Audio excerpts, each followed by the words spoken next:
What if the endless, modern search for meaning is a trap? All the self-help books, the productivity gurus, the 5-step plans to happiness. What if they have it all wrong? It's like we've been looking for a treasure map when what we really need is a compass. One that doesn't point to a single destination, but instead teaches us how to navigate the wilderness of our own minds. And what if I told you this compass was invented over 2,000 years ago? What if the secret to a worthwhile life isn't a grand purpose you have to find, but a forbidden question you have to ask?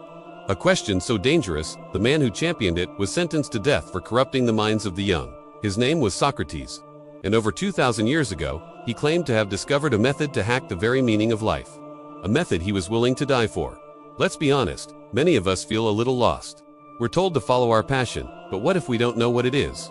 We set ambitious goals, only to find they feel hollow once we achieve them. We follow a pre-written script: school, job, marriage, house, and then one day we wake up and wonder, who wrote this? Was it me? We have more information and opportunity than any generation in history, yet we seem to be more anxious and uncertain than ever. We scroll through the highlight reels of other people's lives, stacking their curated happiness up against our own messy reality.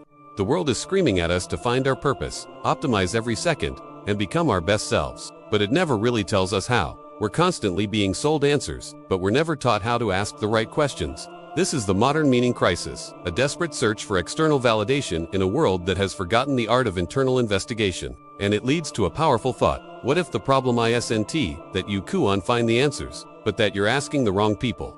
What if the only real expert on how you should live your life is you? To find the solution, we have to go back in time, not to a palace or a battlefield, but to the bustling marketplace of ancient Athens. Around 470 BCE, this was the home of a man who was, by all accounts, strange, a stonemason by trade. He spent his days loitering in public squares, barefoot and unkempt, talking to anyone who would listen. He wrote nothing down. His name was Socrates, and he would become the founding father of Western philosophy. Much like our own era, Socrates lived in a time of immense turmoil. The devastating Peloponnesian War had left Athens reeling, and the foundations of its democracy were cracking. In the midst of all this chaos, people clung desperately to their traditions, their beliefs about justice, morality, and what it meant to live a good life. They were certain they had the answers. Socrates wasn't so sure. He famously claimed that the only thing he truly knew was that he knew nothing. This wasn't false modesty, it was the bedrock of his philosophy. He argued that the ultimate goal of life wasn't wealth, status, or comfort. It was what the Greeks called eudaimonia, the state of human flourishing achieved by living a life of virtue and fulfillment. But for Socrates, this wasn't some external prize to be won. It was an internal state, cultivated through a radical process of self-examination. He believed the first step toward a meaningful life was to demolish the assumptions you've built your current one on. And for that demolition, he had the perfect tool. Socrates' technique, now called the Socratic method, wasn't about teaching facts. It was a kind of cooperative argument designed to force people to think for themselves. Think of it like a software debugger for your brain. You assume your belief system is running just fine, until someone starts asking sharp questions and the whole program crashes. Socrates would approach a respected general and ask him, "What is courage?" The general might scoff. "Courage is simple. It's standing your ground in battle and not running away." But what about an army that pretends to retreat in order to lure an enemy into a trap? Socrates would counter, "Is that not also courageous?" The general, suddenly less certain, is forced to reconsider his entire definition. Through a series of these relentless, targeted questions, Socrates guided his partners into a state the Greeks called aporia, state of profound intellectual confusion. They start a conversation full of confidence and ended admitting they had no idea what they were talking about. This might sound cruel, but Socrates saw it as an act of kindness.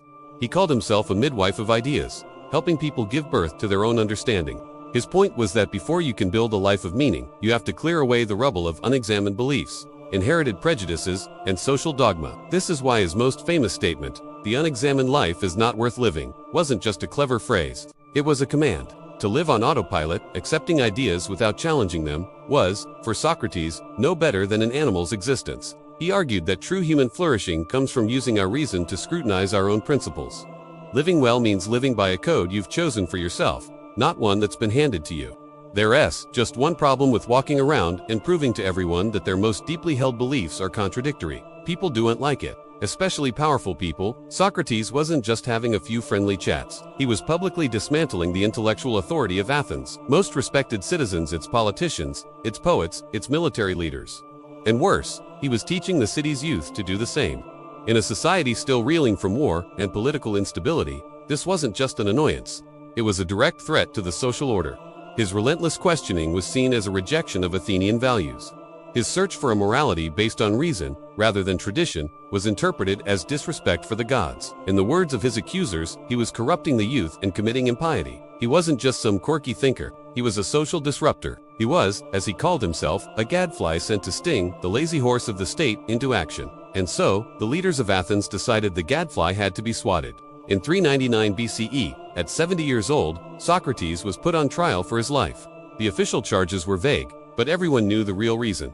He was making powerful people look foolish, and he was teaching a new generation to question everything. His personal hack for finding meaning was a threat to the operating system of the state itself. The trial of Socrates, recorded by his student Plato in a text called the Apology, was a masterclass in defiance. It's important to know that the Greek word apologia means a legal defense, not an expression of regret. And Socrates had zero regrets. He made no attempt to flatter the jury of 501 citizens. He didn't beg, he didn't plead. Instead, he doubled down.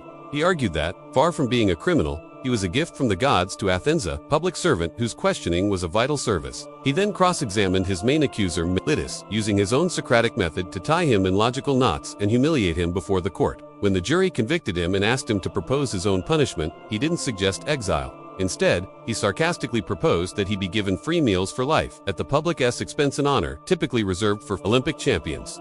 The jury was not amused. A second vote was taken, and this time, they sentenced him to death by drinking poison hemlock. His friends were devastated. They arranged a plan to help him escape from prison, but Socrates refused. He had lived his entire life under the laws of Athens, he argued, and he wouldn't betray those laws now.